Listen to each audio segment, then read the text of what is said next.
Great. All right, it's noon. We are going to go ahead and get started. Welcome, everyone, to our June 12th edition of the Southern Utah University Friday Career Connection. My name is Tad Brinkerhoff. I'm the Associate Vice President for Grad and Online Program. And our Friday Career Connection is really a chance for us to get together as online students from Southern Utah University and really learn from distinguished alumni and other friends of the university on how they manage their careers. And we like to pick individuals from different backgrounds and different fields. And so today we're very excited to have Emilee McCoy from Paradigm High School. She's an SUU alum, and I'm not going to steal much of her thunder, but we're going to be talking about education, especially in the public space, public education, and the impact that the educators have in our world. I know I was thinking about my librarian at South Elementary here in Cedar City, Mrs. Major, and how she introduced us to books and really helped me to discover the love of reading. So, and that was many, many, many years ago, and so the impact that she had on me is still reverberates today. So. Before we turn the time over to Emilee to share her career journey and some insights into education, if you would take a minute to post in the chat, we'd love to hear where you're physically located, what city and state, and then your favorite teacher growing up, the name of a favorite teacher, if you're willing to share that. So tell us where you're located and the name of a teacher that made an impact for you. And I'm gonna start. So I'm in Cedar City, and I'm gonna put Mrs. Major. She was our librarian. I had lots of other teachers, but so we've got someone from Oklahoma City, Tooele, Mrs. Cosson, Saratoga Springs, Mrs. Beach, Cedar City, Mrs. Clark, Springville, Mrs. Gadini. I hope I said that. AP English. Cedar City, Michael Croft, Cedar City, Mrs. Esplin, St. George, Mr. Jaquetta. Yay, we have a male teacher in there. Santa Fe, Mr. Libby, band teacher. Fantastic. Carlton Cooper, band teacher. Sandy, Utah. I guess, Emilee, you got a shout out as the favorite teacher. So there you go. Helena, Montana, Sarah Duncan from Lubbock High School. That's great. I love it. Clark Summit, PA. Mr. Rice. Oh, we have some. Oh, yeah. Caitlin's from PA. That's great. And then Roosevelt, Mrs. Killian, and Mrs. Hancock. That's great. Thanks, everybody, for sharing that. Emilee, tell us about your journey into education, how you got started, and how you've made choices as you've advanced your career in education. And then we'd also love to hear about what's it like to work in education and what are some trends you see going into the future of being in public education. Well, Tad, first of all, thank you for having me on the podcast. I'm very humbled to be here. And so my journey into education, um, I grew up in Holiday, Utah, which is like a suburb of Salt Lake. And I had a middle school teacher who who was over home economics. And I took all of her sewing classes and all of her cooking classes, and I really loved her. And so when I got my undergrad at Utah State, and so I found myself going into that I went into home economics education, started school there, and but they were talking a lot about how that degree was changing, that it probably wasn't going to be that much longer. And I had to take chemistry, and I did, it was horrible. Like, chemistry was not my jam. And so I actually pivoted at Utah State and went into elementary education. So I got my undergrad in elementary education and taught third grade for a few years and got married and had a sweet baby. And so I stayed at home for a few years. Well, unfortunately, about 5 years later, I found myself getting divorced, unfortunately. And I I had 1 year of my teaching license left. And so I started team teaching with another teacher, and I taught like language arts and spelling and a little bit of history. And then she would come in the afternoon and teach math and science, and it was a really great blend of everything. Um, but I just found myself struggling to be an expert in all of the subjects. Math was not my jam. I was really creative and things like that. And I just was like, oh, I just feel like I'm doing these kids a disservice. And um, and at the time, it had been about 5 years, and I was dating my now husband. But he says, well, you love books so much. Why don't you become a librarian? And I was like, I don't know if I can get paid what a teacher gets paid to be a librarian.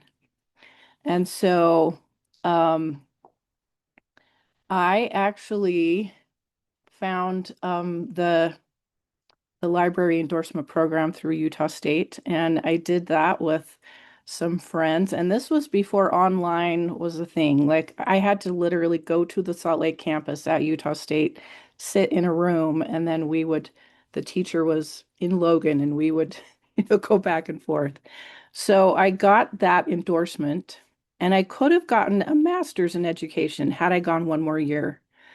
But at the time, I was still a busy mom, newly married, blending a family, and it just didn't feel like a good time for me to continue school. So I stopped. And I was an elementary librarian at a charter school called Canyon Rim Academy here in Salt Lake. And then they decided that that's how I kind of got into library. I had another librarian kind of teach me how to use the library system and all of that kind of fun stuff. But at the end of that year, they're like, we're really sorry, but we're going to make this position part-time. And I needed full-time because my husband owns a pest control company, and I'm the one that carries the benefits in our family. So that's when I found Paradigm High School. And I have been there since 2009. Paradigm just celebrated its 20th anniversary. We're kind of a liberal arts um, charter school in South Jordan, Utah. And they focus on the classics and a love of learning and a love of reading. And it just has been a perfect fit for me. And so I have been there ever since. So that's a little bit about my journey into education. Great, great. Have you ever been tempted to leave education? Because I know it's a lot of teachers, some teachers are leaving education. Has that been something that you've considered, or you've always been all in? There have been times. Um, there have been times that I've thought about leaving. The students have definitely changed. COVID did something to students. It was really hard to be an educator during COVID. Um, at the time, I was teaching yearbook and photography, as well as the librarian, and trying to finish a yearbook and teach photography without cameras was really challenging. So, yeah, the dynamic of the students have changed, and their attention spans are much less than they used to be. And there have been times when I have thought about leaving. But I also loved being in education because I had the same time off as my kids. And so I could spend the summers with them, and we had the same, mostly the same days off. And so part of the reason I stayed in it was because of that, because being a mom was number one for me. But also, I love the relationships that I get with my students, whether it's the ones that come into the library. Right now, I'm running the National Honor Society at Paradigm, and it's been such a blessing just to rub shoulders with these youth who are making such a difference in their world already, as young as they are. And so that's kind of what's kept me in it is my love for just rubbing shoulders with phenomenal youth. Yeah. Yeah, I get it. It's the relationships that really matter. That's for sure. Tell us about, Emily, tell us about your decision to go back to school and get a master's degree in interdisciplinary studies. And I'd love to hear about your project. I've heard a little bit about it, what you did in the Philippines, and why you chose that project and the impact that it's made for people not just here in the US, but in another country. Absolutely. So, first of all, shout out to SUU. Um, my daughter went to SUU and got her degree in family and human development, and she loved SUU. It was such a great place for her. Um, she really thrived, and they gave her a full ride scholarship, which many other colleges didn't. And so I love how generous SUU is with their scholarships. And so I kind of had that to go on. And then I also love it that SUU will give teachers college credit for doing continual learning. Because we have to renew our teaching license, and so we have to do professional development and things like that. And so you can just get USBE credit, which is basically credit through the state, or you could get college credit through SUU and pay a minimal amount. And so over the years, I had done a little bit of that, but there's an amazing woman named Chris Hott who is over, she she kind of runs a lot of the SEDC is what it's called, but she kind of helps with like CTE and librarianship and all of that for kind of a rural part of Utah. And she lives in Cedar. And she was doing a class on education technology. And I thought, okay, being a librarian, it's not just about books anymore. I have to know about all the stuff. And and so I decided to get that endorsement. And so I took her class, I took a few other classes, I got that done. And then, SUU was saying, well, you can take this endorsement and roll it into one of our master's degrees.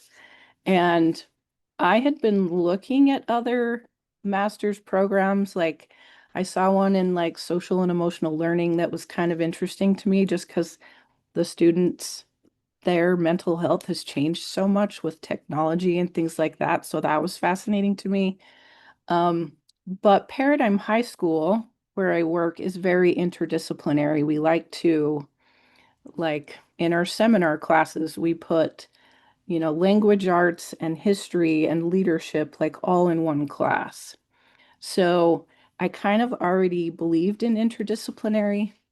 And so they said you can roll it into, a master's of education, or you could roll it into what we call the Masters of Interdisciplinary Studies. So I met with a great counselor at SUU, and they kind of, I talked to them about kind of what I was doing and what were some of my passions. And I went with the Interdisciplinary Studies Department, which I'm a huge fan of. I love it that they have a master's program as well as a an undergrad program because it let me study things that I wanted to learn about, and I didn't just have to focus on one topic. So, I rolled my ed tech endorsement into that master's, and then I also did nonprofit management and social media and public relations. So, And I loved it that the classes were only 7 weeks. So if something was really painful or it was really hard, I thought, okay, I've only got to do this for 7 weeks. It wasn't an entire term or a semester like when I was getting my undergrad. And I loved it that I could do it from, the Salt Lake Valley. I live in West Jordan, and I I couldn't go down to SUU, and so the online program was just perfect for me. Great. We got a couple of comments. Someone said, "So good to hear Chris Hott's name mentioned. She's one of the best." Oh, And it's true. someone else said, "You seem so devoted, loving, and kind. I'm glad that you have worked with kids who need that so much." And that's so true. Oh, Um, thank you for those. That's very sweet of you, Allie. yeah. Caitlin Garrity, who runs our library endorsement program, says our school library pathway into the MIS is truly the best deal. 12 more credits to a master's and a lane change. Yeah, that's Yes, and I true. was I was sad because it's like I wanted to get that endorsement again, just because I was so impressed with the way that SUU has kind of like tailored that program. And Utah State's was awesome as well, but that was something I'd already done. And so it was nice to be able to kind of um see other librarians like me that want to, do what I do and have that opportunity through SUU. It's really awesome. Yeah. Speaking of Caitlin mentioned your project with some librarians in the Philippines. Tell us about that project, why you chose that, and maybe the impact that it's had for those students over there. So one thing I loved is I was able to get my master's in like a year and a semester um, after getting that ed tech endorsement. So it was very doable, which I loved. And um, and so for my final project, I loved it that I didn't have to write a big, huge, massive thesis because I'm such a creative person and I love writing.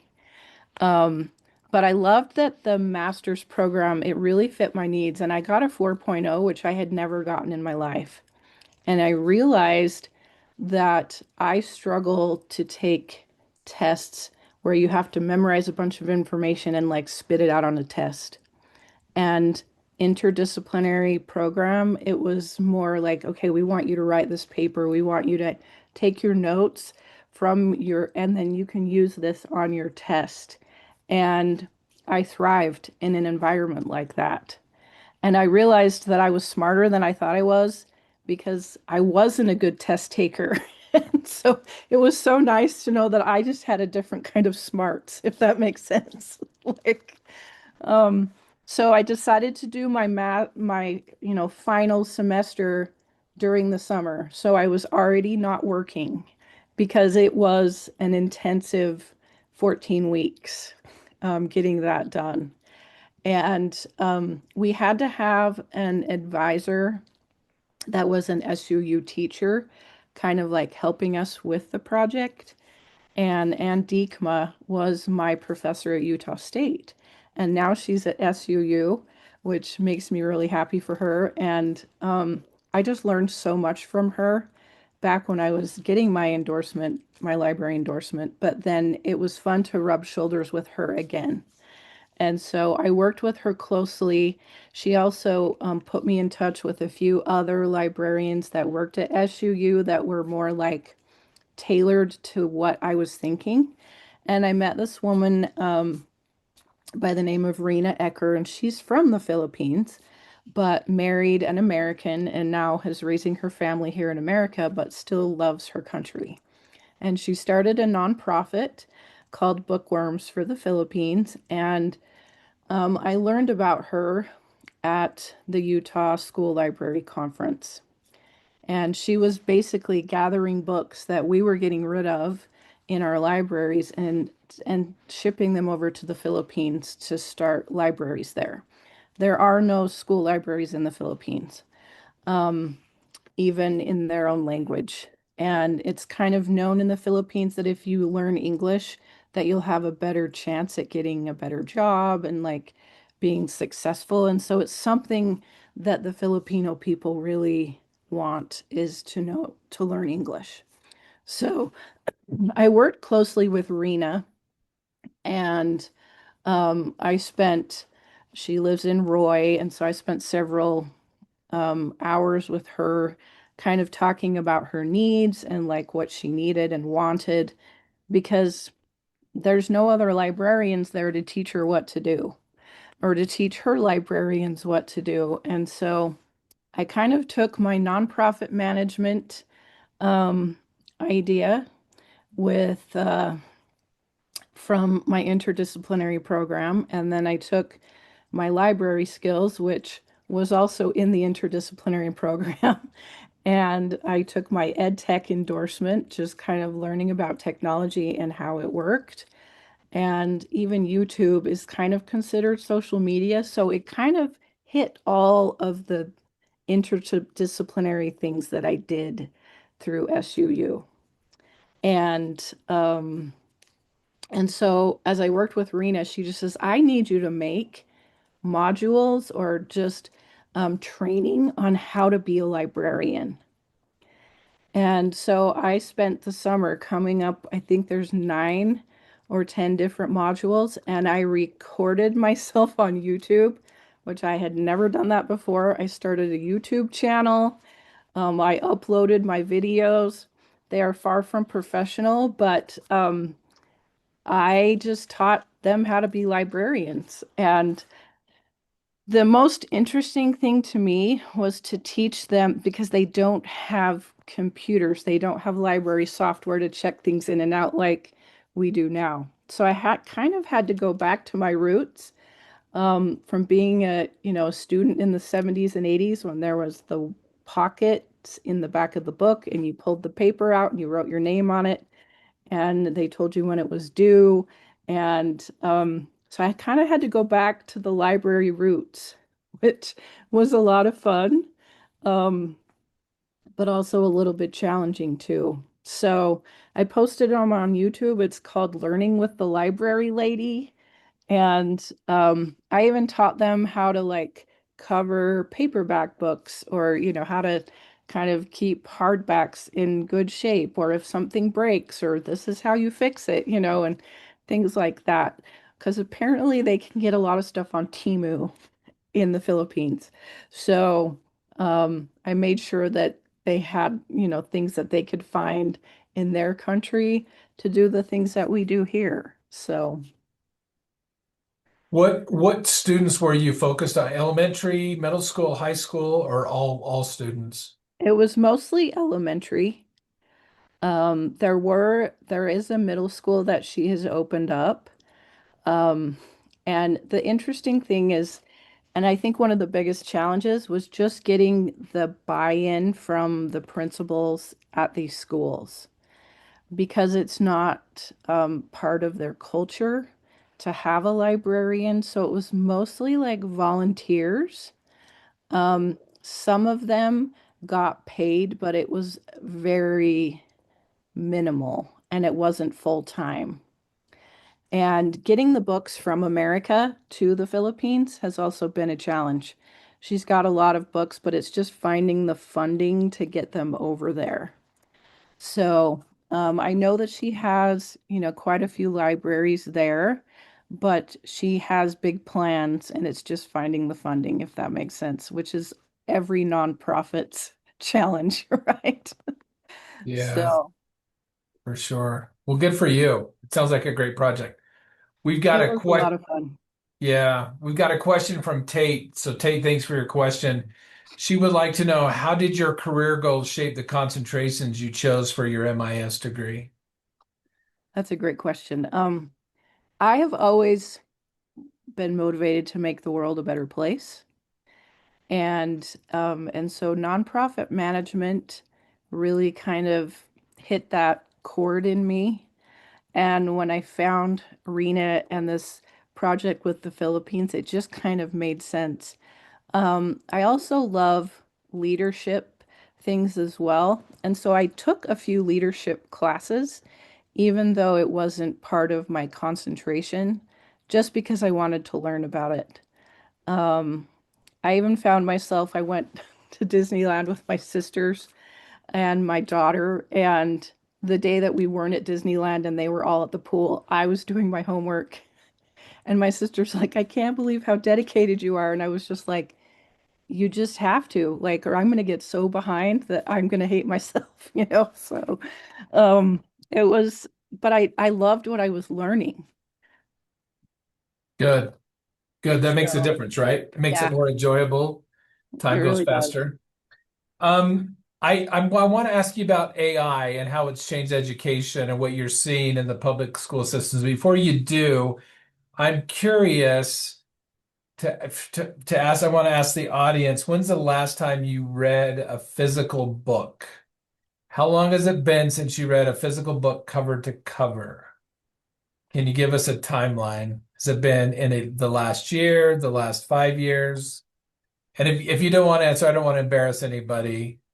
Um, I'm just curious. Oh, this is impressive. Finished one yesterday, last 2 weeks. Physical, does my Kindle count? No, I'm talking hard copy. I'm curious. Always. This year I ramped it up on purpose. Wow. So that surprises me. I thought we would have very few people reading physical books, but they're still doing it. Okay. There's something about the smell. Yeah, I just have it in your hand, right? Someone Yes. prefers Kindle. Okay. I don't recall as much when I read online. Interesting. Well, I'm glad I haven't been into a library for I don't know how long, but I do like that physical book in my hand. So, Well, it sounds like you need to go visit the SUU library. oh, I guess I no, I have been into the SU library, but when you go in, it doesn't seem like a library because it's like computers and a few books here and there, but not many. Caitlin listened to 31 audiobooks. Jonathan reads Kindle a lot, I but the do a high lot school, of audiobooks too. I yeah. just I just finished Project Hail Mary. Highly recommend. Oh my gosh, it was so good. I mean, the movie is good, but the book is so much better. It's usually the case, right? Yes. Okay, huge fan. I have not read either. I'm gonna do that based on your recommendation. And then I'm Yeah, the gonna go see the audio is movie. fabulous. It's so funny. I just found myself just laughing. Good.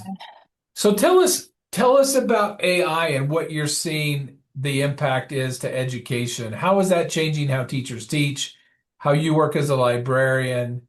What are some of the good things and some of the things we need to be wary of? So, one thing that's amazing about we use school AI at my school, and I can create a PowerPoint presentation about aperture and photography, and it just pulls it up and I can go in and tweak it. So as a teacher, it's such a time saver, right? But I do worry about the like at Paradigm, we really focus on like it's not what to think, but how to think. And we do a lot of Socratic discussion and and things like that. And I feel like kids just think it's a way to just get the answer without having to think. And also um, using it to write their papers. And we can tell, like, they don't talk like that. And they think they're being sneaky, but they're not. And it's the conversation in the faculty room, right? Of just like, why do they think they can get away with this, right? Um, I mean, Grammarly was my friend which is technically an AI tool, but it taught me that I do not use enough commas in my writing. And I didn't know that about myself until I used Grammarly. Do you know what I mean? So like um there's so many beautiful things about it, but as an educator, I worry because it's also taken away people's jobs, which and so it's just kind of this like scary thing, and they talk about the walled garden and how, school AI uses the walled garden so it's all safe and, and this, that, and the other. Um, but it's definitely changing the world. and it'll be interesting to see how it progresses. Is it making us dumber, do you think? Someone who's into intellectual pursuits? I think it does. I Really? mean, don't shoot me to say that, but in some ways I mean, and Google has changed how easily we can get information, right? Even YouTube. My husband is dyslexic and he calls it YouTube University because he learns so much because he's such a visual person and reading that physical book is such a challenge. And so it's amazing that the world has created different ways for us all to learn. Yeah. How is it impacting how teachers teach?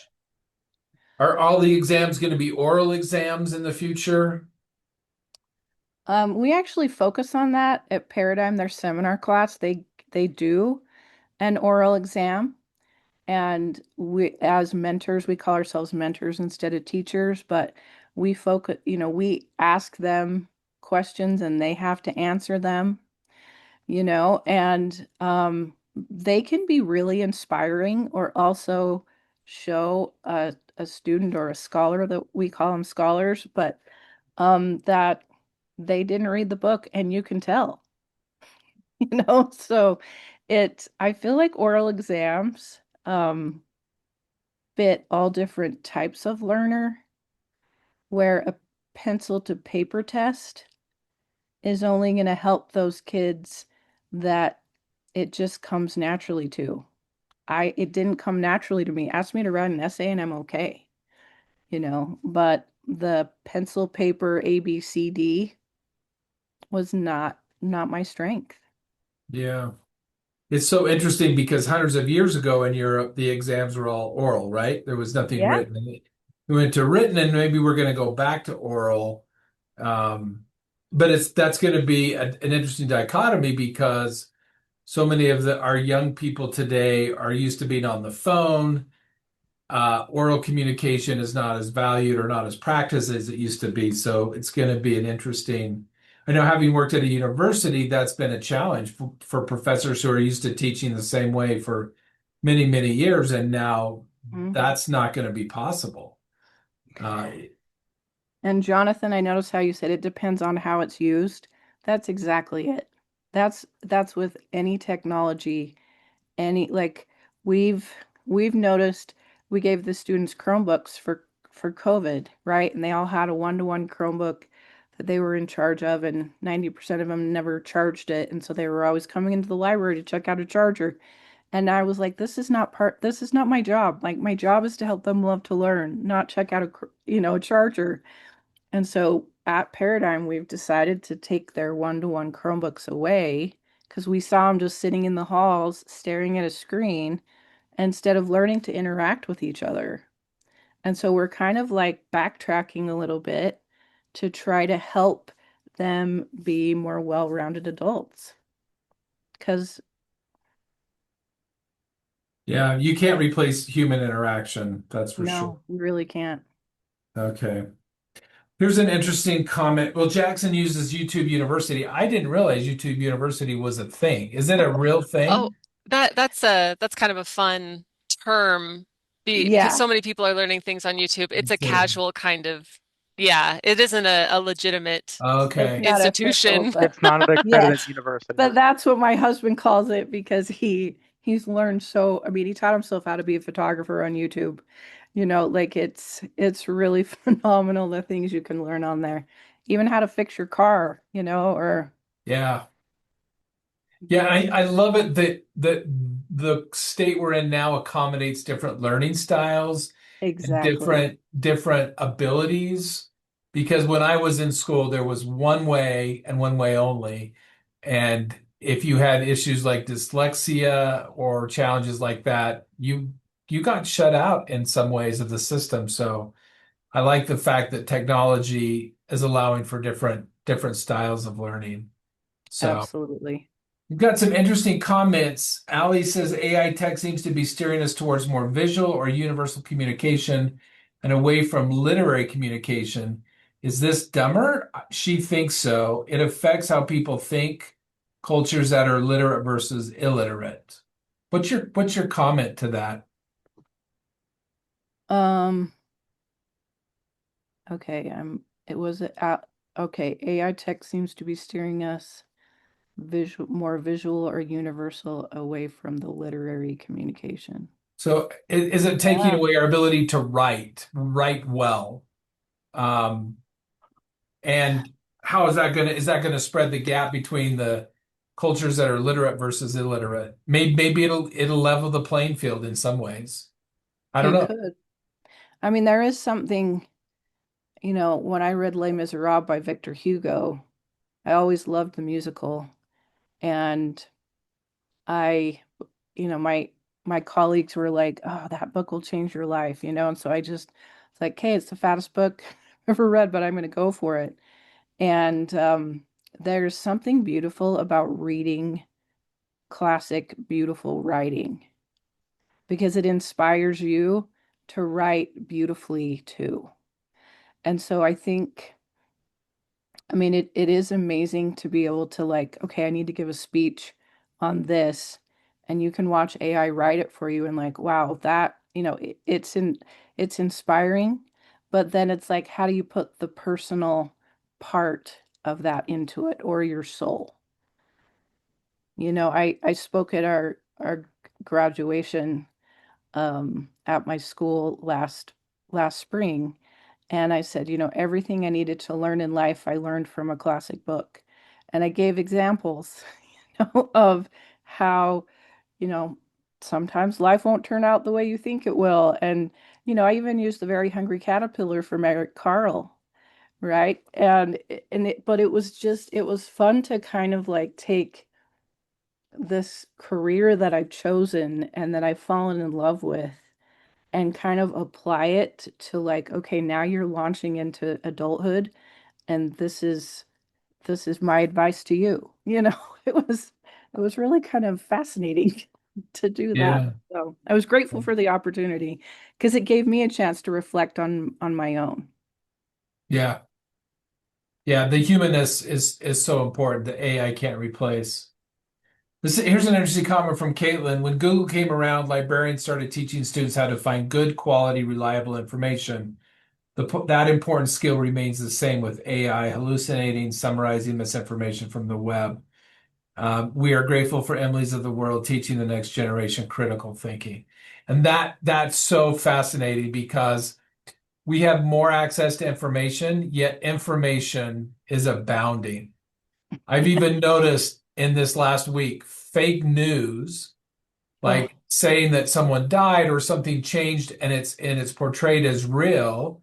And so now you have to do double duty to really figure out what is real and what is fake, where that didn't used to be the case. So that critical thinking is is more valuable than ever, I think. absolutely. Well, I mean, one thing I do love AI for is if I see some ad, on whatever, and they suck you in because they make you think like, oh, it's just this great thing, then I'll just type in, is this website legit or scam? And it will say, oh no, this is why. And AI will tell me. So I'm grateful to AI for stuff like that, so I don't get, Yeah. my mom as an older person got sucked into something that we had to try to help her navigate out of because they're just so good at like, getting you to like believe their narrative. And so I have been grateful to AI for that because it does help me like, you know, Yeah. Yeah. but Like Jonathan said, it's how we use it. yep, So exactly. yeah. We've got just a few minutes left. I'd like to shift a little bit.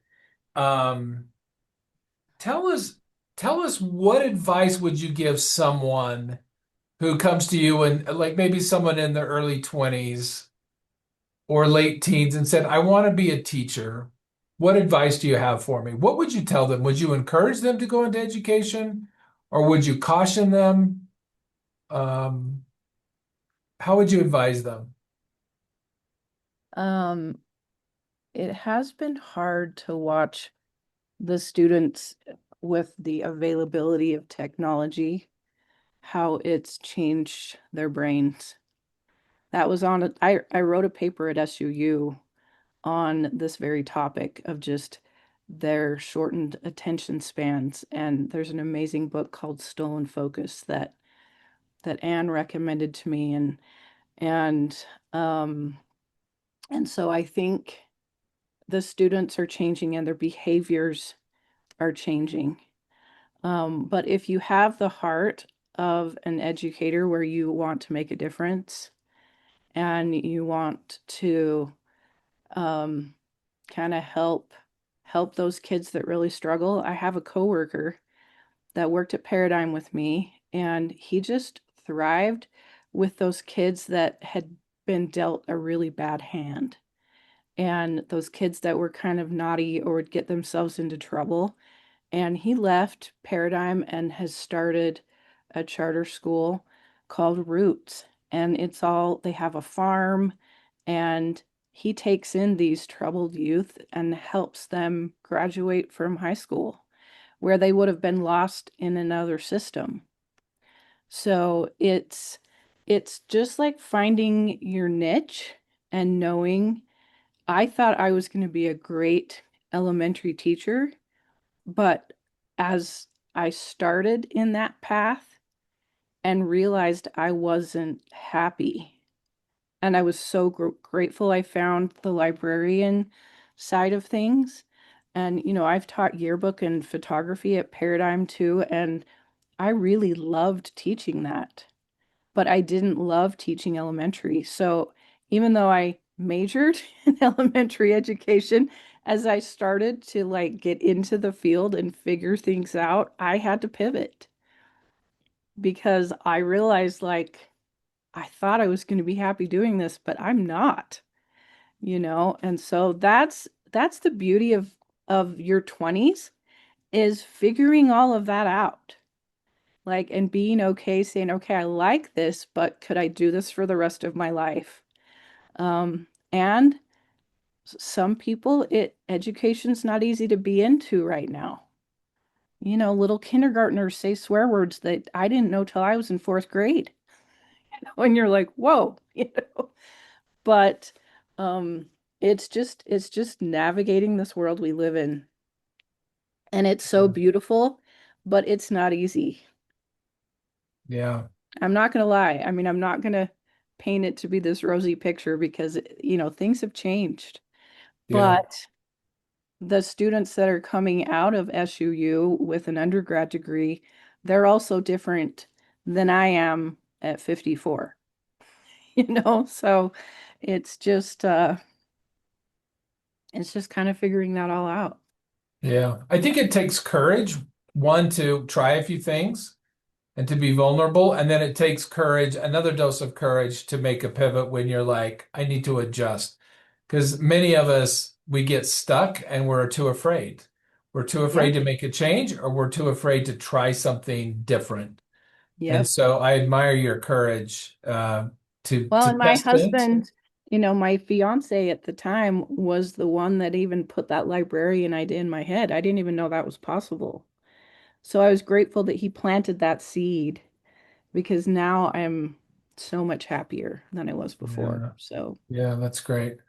All right, I've got one last question. I love the shout out for Stolen Focus, and Kirsten, thank you for putting the link from Amazon into that. So if you're interested, there's also an audio version. Um, you mentioned your family and how important your family was for you, but you also obviously valued your career. What are some things you learned by balancing being a parent as well as being a professional? How did you do that?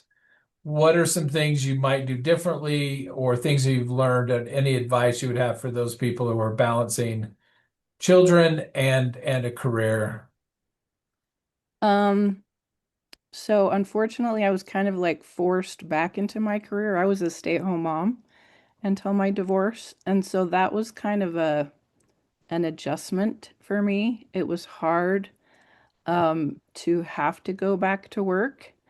Um, and then to actually just, there's a lot of worlds now that not the mom can't stay home with the kids like they used to. And so it is kind of navigating it. And I've watched my daughter, who is a professional and also has a 2-year old and another one on the way. And what I found is I just treasured the moments that I was with them. And then when they would go to bed, that's when I would do my studying, or when they were off at their dance practice, then that's when I would do my homework. When I got my master's, we were empty nesters, and so it, I was balancing a husband, and adult children and things like that.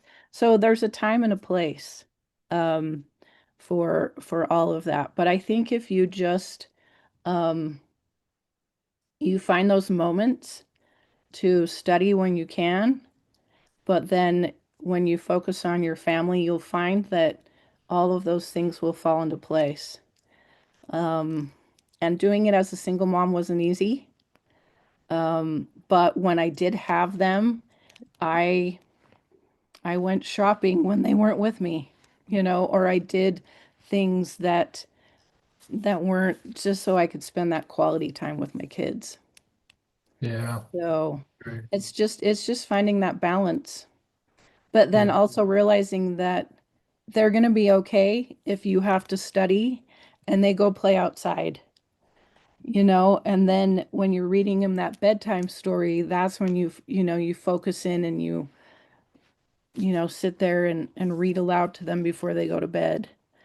And um and no, there's no perfect parent. There just isn't. So we Yeah. just do the best we can. And when we make mistakes, we apologize and say, you know what, son, I'm really sorry. That was, and you say, I'll try to be better and let's work together to make this, to figure this out. So Yeah. you just take it a day at a time, but don't give up on your education, because I'm grateful I got it before I had my undergrad, and I had that experience before I was that stay-at-home mom, because I've seen others who don't have their education, and when they find themselves in a situation like a divorce, which I was not planning on ever, right? But I had my education to fall back on, and it was such a blessing. So make sure that you finish your education. It's definitely worth it, because it saved my life. And I was so grateful that I had done it when I did. Yeah. I think education is an investment no one can ever take away from you. So I admire Absolutely. you for investing in yourself and really setting a great example for your kids. I'm sure that's something they observed and were impacted by. All right. Well, we're going to wrap it up. Emilee, thank you for being a teacher and thank you for impacting lives and for not only here in Utah at Paradigm High School, but also in other places like the Philippines.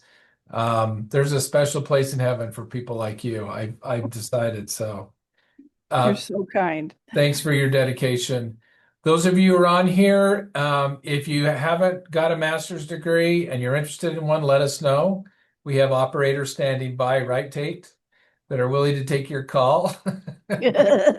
I wish we could offer like a QVC special, before you log off. That's what we should do, huh? Anyway, But um, SUU was generous with scholarships too, like the interdisciplinary studies had. And so they really I mean, I did have to pay, but it was so much less than any other master's program I looked at.